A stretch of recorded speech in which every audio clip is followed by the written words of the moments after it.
Evangelho que segundo escreveu Marcos, capítulo de número 16, vamos ler a partir do versículo 15. Deus colocou essa palavra no meu coração, já foi ministrada no meu coração em oração, e eu tenho certeza que Deus irá falar com você também esta noite. Não vou dizer, como alguns pregadores dizem, né, que de mim não espere nada. Na verdade, vocês têm que esperar alguma coisa de mim, até porque já tive a oportunidade de ler a Bíblia um pouquinho, né, durante a minha caminhada. Então, eu tenho algo de Deus para você nesta noite. Evangelho de Marcos, capítulo de número 16, versículo de número 15. Eu vou pedir aos irmãos que encontraram, que fiquem de pé comigo, por favor, para nós fazermos essa leitura. Aqueles que puderem, por favor, que tiverem suas Bíblias.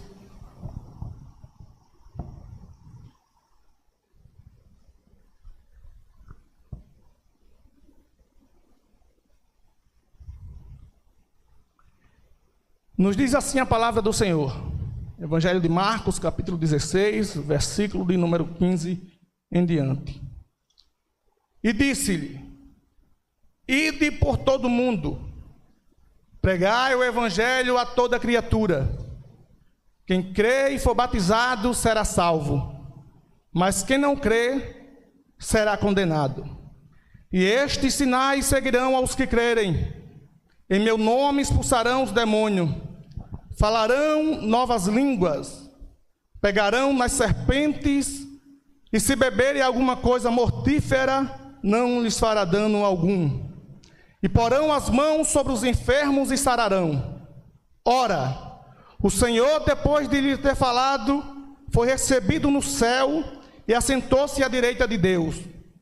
E eles, tendo partido, pregaram por todas as partes, cooperando com eles o Senhor, e confirmando a palavra com os sinais que se seguiam. Quantos creem que essa aqui é a palavra de Deus? Amém. E quantos acreditam que nós temos que obedecer essa palavra? Então, se você acredita nesta palavra, que esta é a palavra de Deus, dê a maior salva de palma que você puder para a palavra de Deus, que é o verbo de Deus, a palavra de Deus é o próprio Deus, e glorifique ao nome do Senhor. Senhor nosso Deus, nosso Pai, Pai eterno, Deus bendito, eu te agradeço, Senhor, pela tua palavra, que o Senhor venha me usar nesta noite para a tua igreja, falar aos nossos corações. Usa-me, Senhor, da maneira que tu quiseres, para a glória do teu nome, em nome de Jesus. Amém. Podem sentar todos.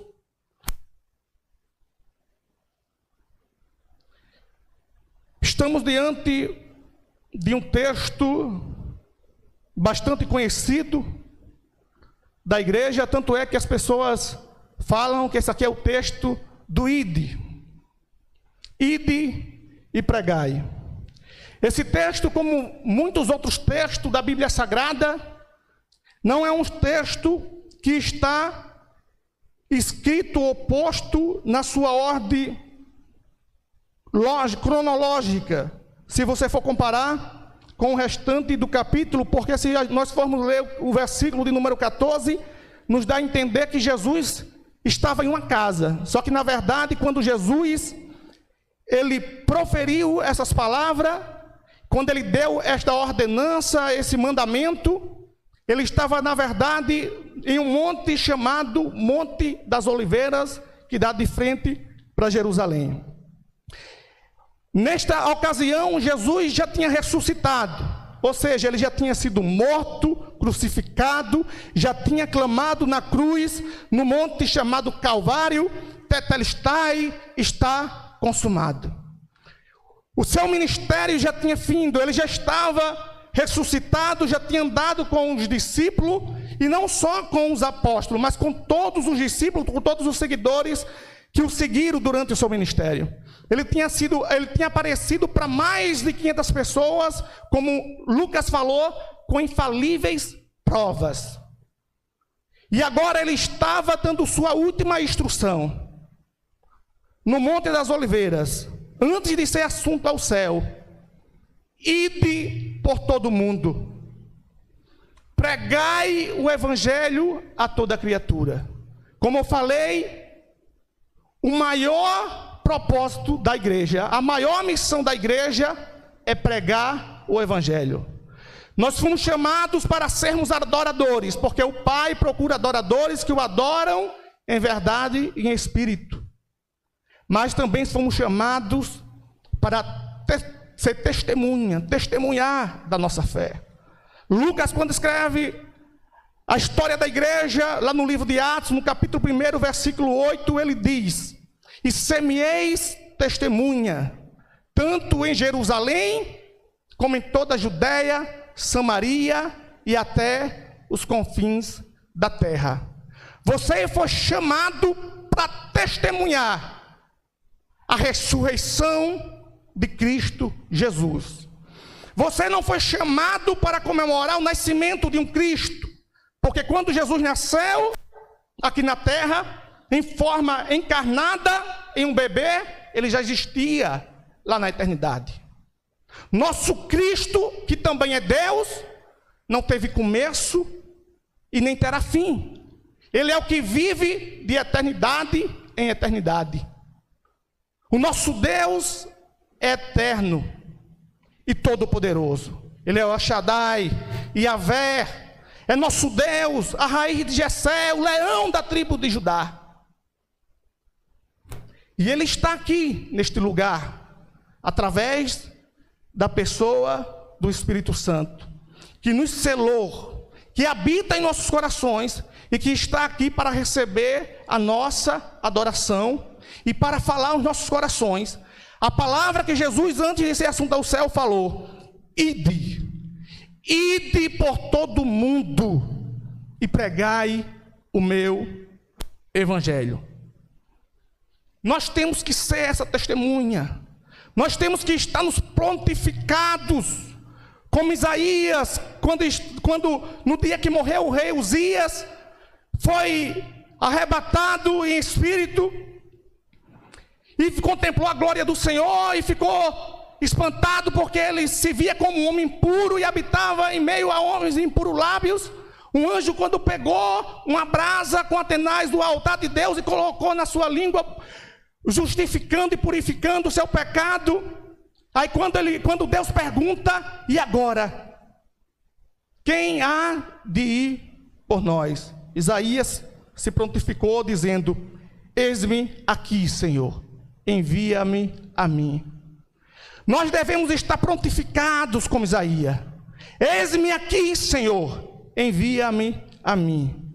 Grande mensagem. O nosso irmão Joab pregou domingo passado, falando sobre o inferno. E isso é uma realidade. Nós somos embaixadores de Cristo aqui na terra. Então nós temos como obrigação estabelecer o reino de Deus aonde quer que nós estejamos.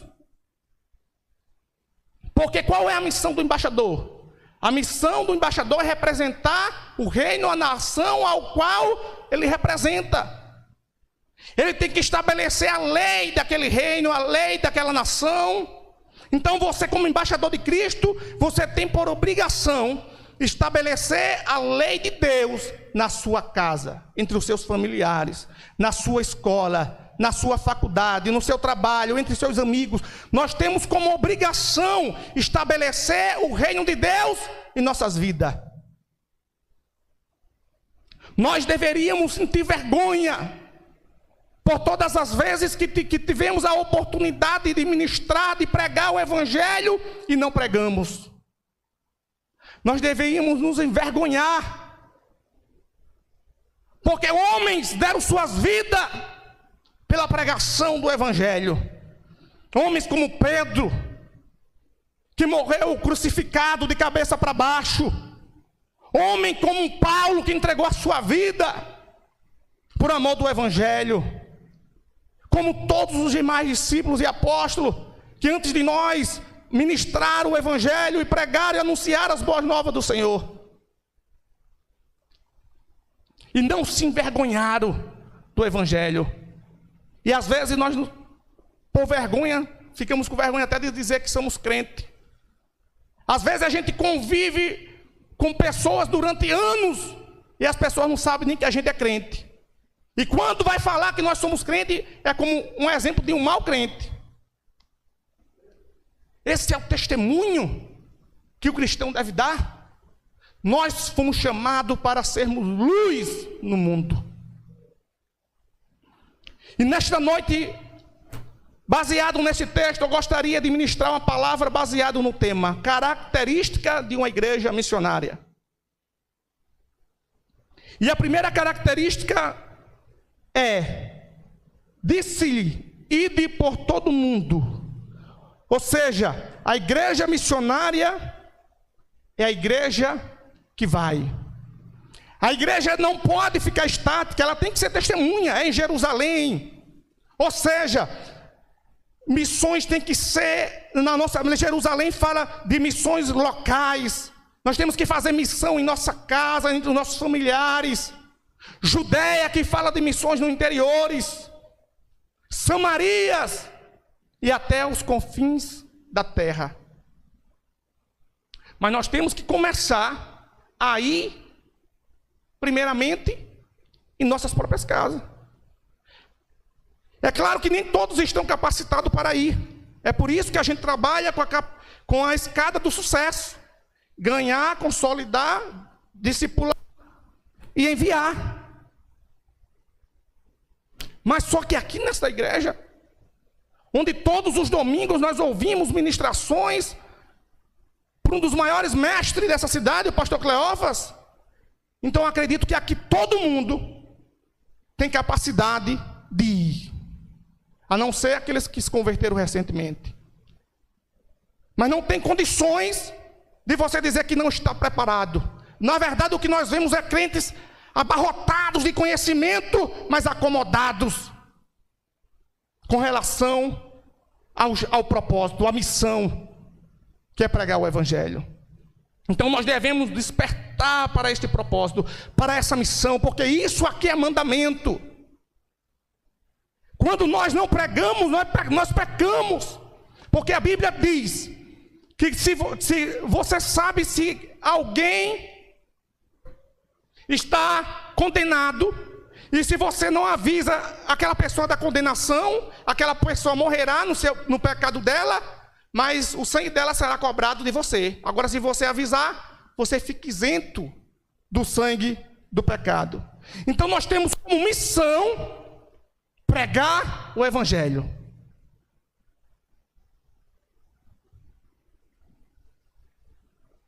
Ide por todo mundo e pregar o evangelho a toda criatura. Segunda característica da igreja missionária, a igreja prega. O apóstolo Paulo disse em Romanos capítulo 1, versículo 16: eu não me envergonho do evangelho de Deus, que é poder para a salvação de todo aquele que nele crê, primeiro do judeu e também do grego. Por que nós não devemos nos envergonhar do evangelho? Porque o evangelho é o único que tem poder para libertar, para curar, para salvar, para transformar. A Bíblia está cheia de exemplos de pessoas que foram libertas pelo evangelho.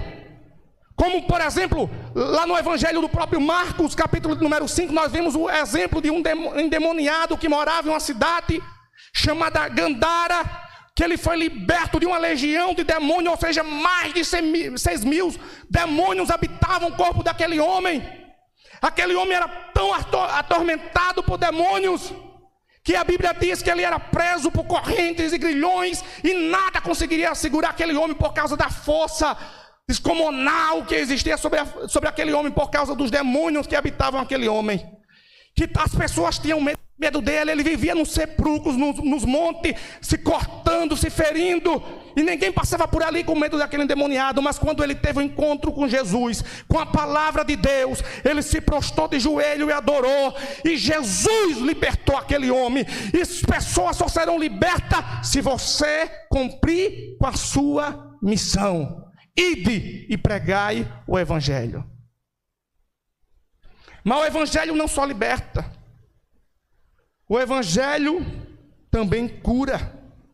Quantos milagres nós não vimos no ministério de Jesus leprosos sendo curados, paralítico andando, cegos voltando a ter vista, voltando a enxergar.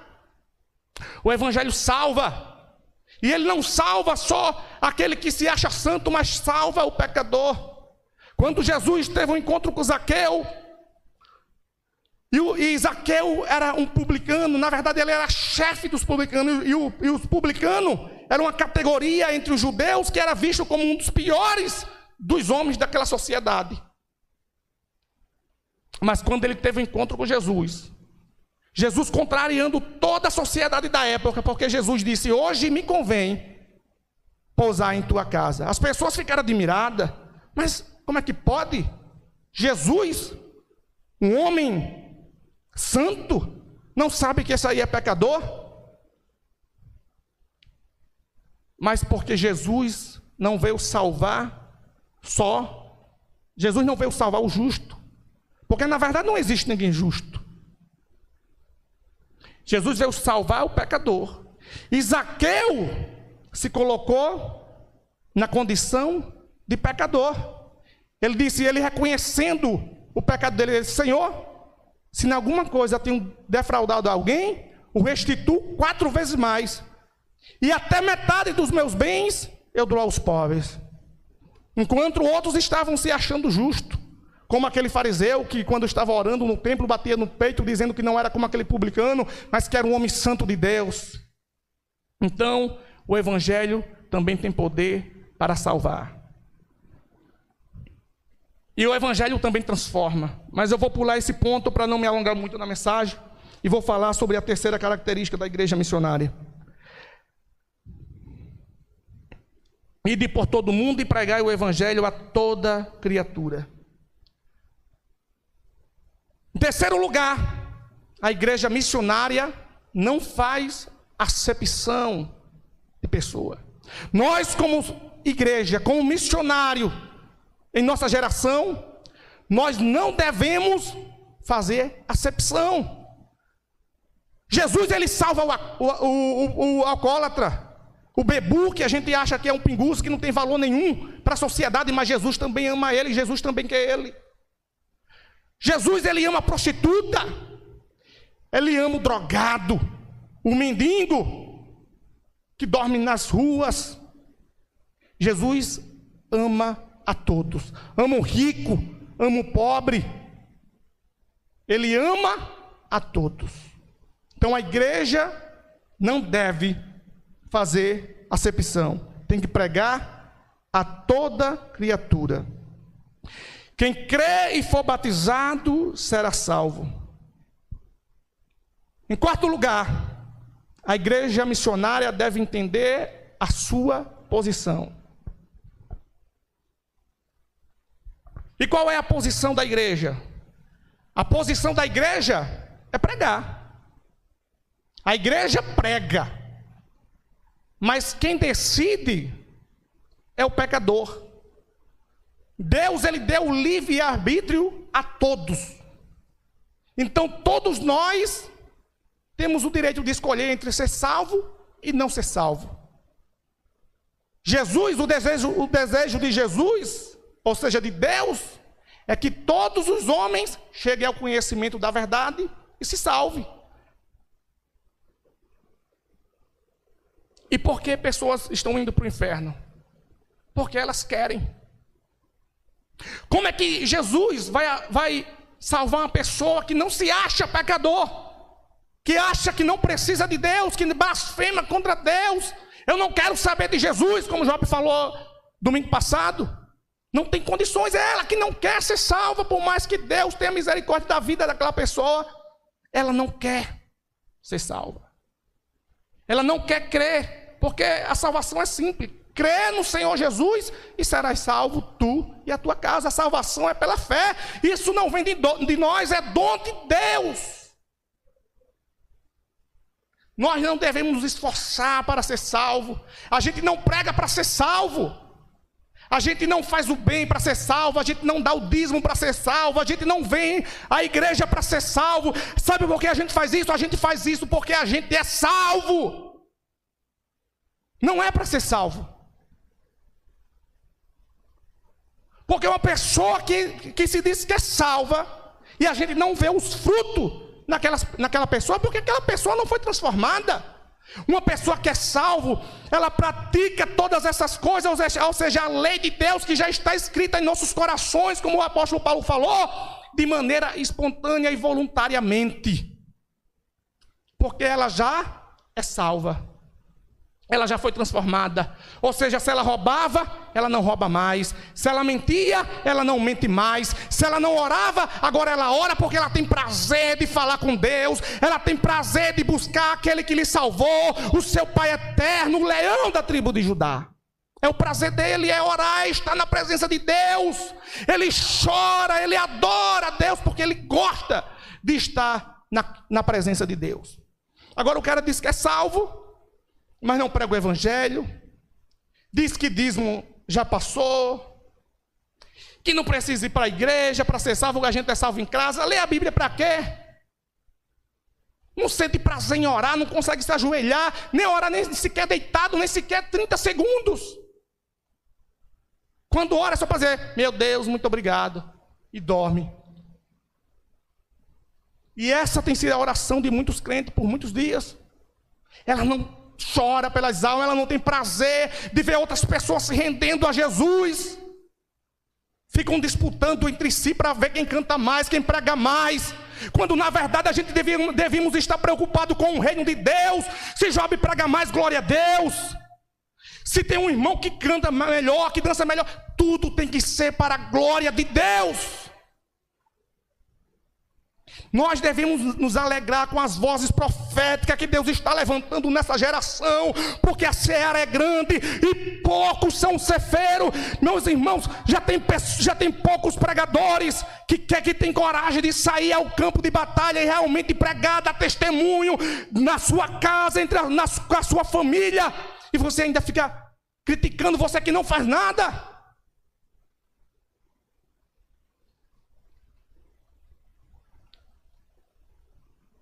Quem crer e for batizado será salvo, mas quem não crer será condenado.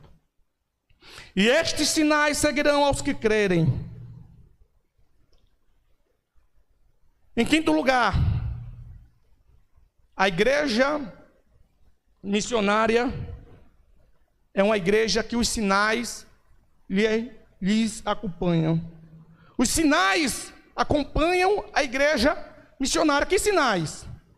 Ele vai falar aqui, em meu nome expulsarão os demônios, falarão novas línguas, e novas aqui vem do grego, que é kainos, quer dizer, nova na forma, ou seja, é uma língua não falada, aqui não é um dialético das nações, eu acho que é glossolária, né, jovem? Então aqui é nova na forma, uma língua não falada. Então, irmão, porque nós não vemos, a gente não vê esses sinais sendo manifestos, a gente não vê pessoas sendo curadas constantemente, as pessoas pregam, cadê os sinais, cadê os milagres? Irmãos, todo milagre que é feito com um propósito. O propósito não é para engrandecer homens, o propósito é para que o nome de Deus seja glorificado. Os milagres estão sendo feitos ali, nos hospitais.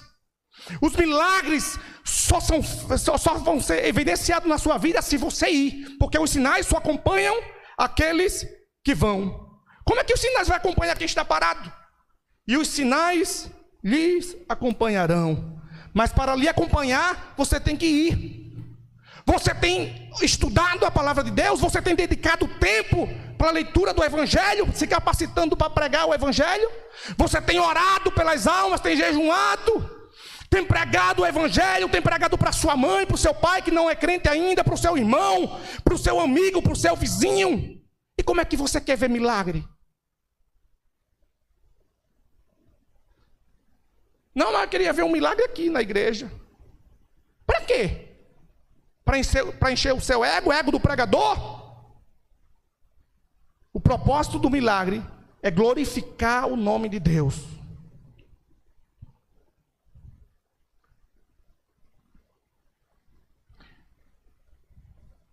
Ora, e o Senhor, depois de lhe ter falado, versículo 19, foi recebido no céu e assentou-se à direita de Deus. E eles, tendo partido, pregaram por todas as partes, comparando com eles o Senhor.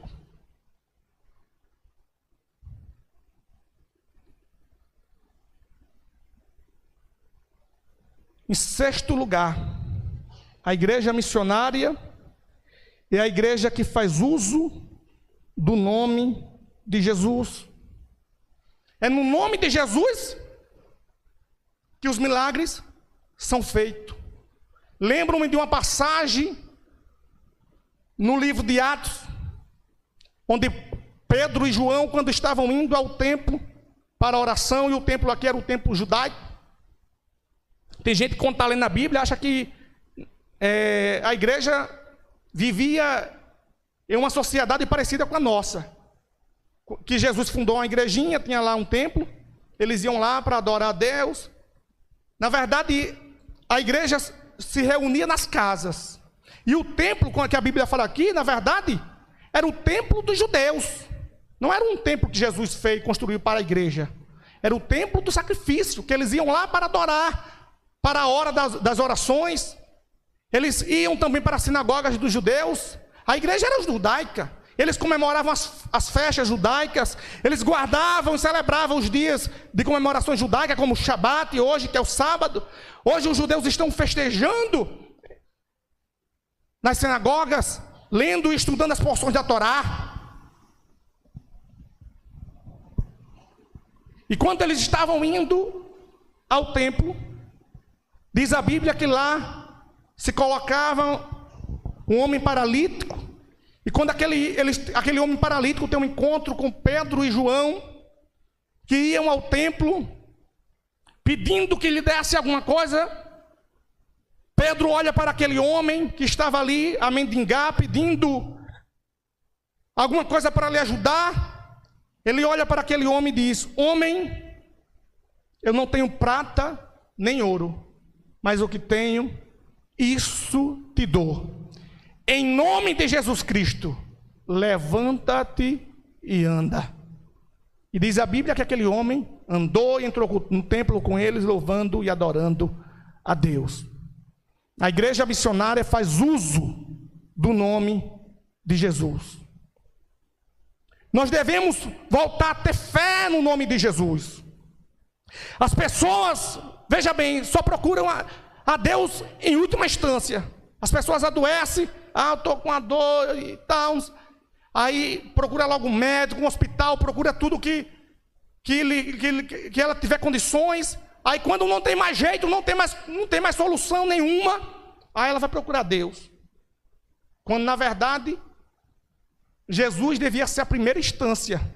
A gente devia procurar primeiro a Deus, primeiro se ajoelhar diante do Eterno, daquele que tudo pode, e usar a fé no nome de Jesus, porque o nome de Jesus tem poder para curar o enfermo. Ele tomou sobre si todas as nossas enfermidades. Se o nome de Jesus não curar o enfermo, nenhum outro nome irá curar. Então nós temos que voltar a fazer uso desse nome, a fazer uso do nome de Jesus. Em sétimo e último lugar, a igreja missionária é uma igreja que o Senhor coopera com ela. E eles, tendo partido, pregaram por todas as partes, cooperando com eles o Senhor. O maior cooperador da igreja não é o Estado. O maior cooperador da igreja é Jesus. Jesus é o maior cooperador da igreja. A Bíblia diz que onde houver 2 ou 3 reunidos em seu nome, ele estaria presente. Então Jesus, ele sempre vai estar presente nas nossas vidas. Jesus, ele sempre vai estar prontificado para cooperar, mas para isso a igreja tem que se levantar como voz profética nessa geração, se posicionar, se prontificar e colocando à disposição do evangelho, cumprindo sua missão de ir e pregar o evangelho. Eu gostaria de convidar os meninos do louvor para me ajudar aqui. Eu vou orar com vocês. Eu já vou finalizar, vou chamar eles para me ajudar aqui nessa conclusão.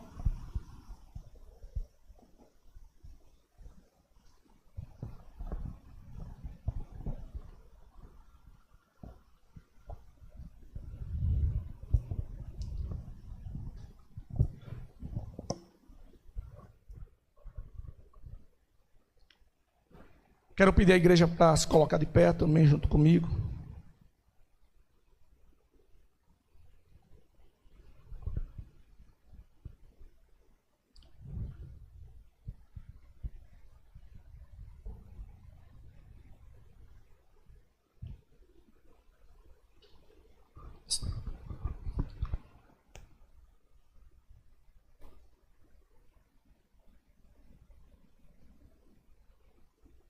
A maior missão da igreja. Isso aqui, irmãos, é mandamento. Às vezes você pode até ter me avaliado como pregador e ter falado no seu coração: ah, esse pregador é fraquinho, ele não prega nada.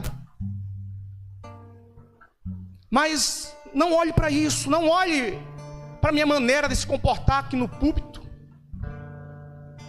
ou para a forma que eu ministrei, mas olhe para a palavra, porque você disse no começo dessa ministração: eu creio que esta é a palavra de Deus, e creio que ela é verdadeira, e creio que eu tenho que obedecê-la. Então, se você entendeu só isso, que você tem que obedecer esta palavra, e que ela é a palavra de Deus, eu acredito que o propósito dela já foi atingido.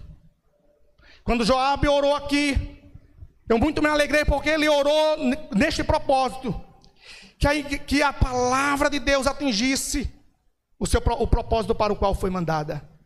E o propósito desta palavra foi despertar você para a sua missão. A igreja tem se adormecido nesses últimos tempos. A gente não vê ninguém pregando, mas o evangelho, não estou dizendo que você tem que sair que nem doido aí distribuindo, pregando o evangelho para todo mundo, não. Mas pelo menos comece se santificando, porque a sua vida já é uma pregação. Quando eu me converti, eu me lembro que, sem falar nada, muitas pessoas se converteram também, e quando começaram a testemunhar, disseram assim: sabe por que eu aceitei Jesus? Porque eu vi que o filho de Braz realmente foi transformado. Quantas pessoas nos aceitaram Jesus por causa do testemunho do irmão Fábio, do presbítero Joabe, do irmão Cícero, sem eles falar nem sequer uma palavra. Mas será que o seu testemunho tem sido bênção para a vida de alguém?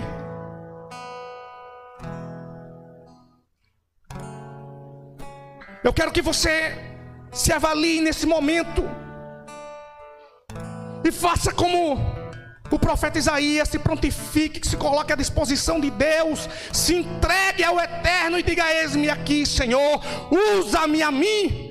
Deus está precisando levantar voz profética, mas para isso você tem que se prontificar. Ele te deu o livre-arbítrio, você que deve se posicionar, escolher. Eu estou pregando, estou cumprindo, entendo a minha posição. A minha posição é pregar, mas cabe a você que está ouvindo essa mensagem crer ou não. É você que vai ter que tomar essa decisão, a partir de agora realmente ser transformado.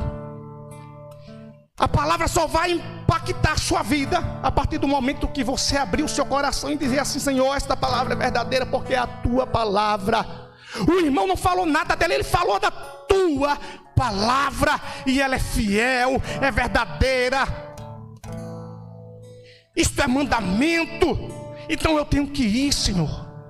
Eu vou tomar essa missão. Se uma pessoa só aqui nesta noite tomar essa posição de pregar o evangelho, eu tenho certeza que essa cidade será transformada pela pregação do evangelho de uma pessoa. Porque quando a igreja foi fundada enquanto organismo lá na festa chamada Pentecoste, a festa judaica, onde os discípulos estavam reunidos lá no cenáculo esperando a promessa do Pai, depois que Jesus proferiu esse discurso, que ele disse: ide a Jerusalém, esperai a promessa. Eles estavam lá reunidos esperando a promessa do Espírito Santo. E quando eles receberam, Pedro, em um só discurso, em uma só pregação, ganhou 3.000 almas.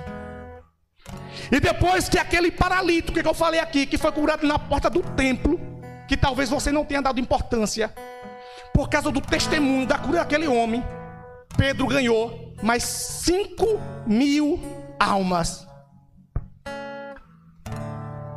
Então, se uma pessoa só se prontificar a pregar o evangelho, a mudar de vida, a assumir a sua missão, deixar o pecado, renunciar ao pecado de uma vez: Senhor, eu não quero mais isso para a minha vida, eu não quero mais ser um alcoólatra, um mentiroso, eu quero ser santo.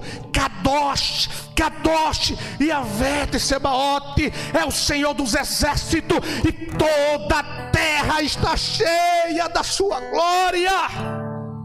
Oh, Rabassuriande cantorou manai sé, Ixarabassuriande cantorou manai.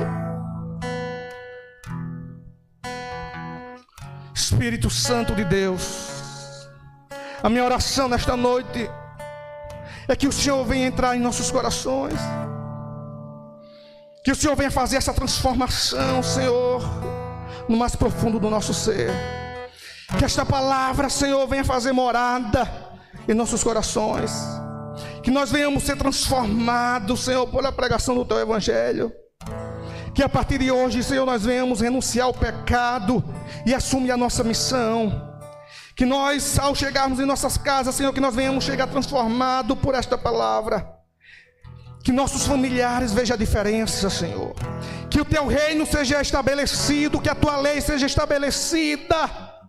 Oh, Lavasuriande cantorou manai. Espírito Santo, estabelece o Teu reino, Senhor. Levanta o Teu altar, Espírito Santo. Oh, glória a Deus.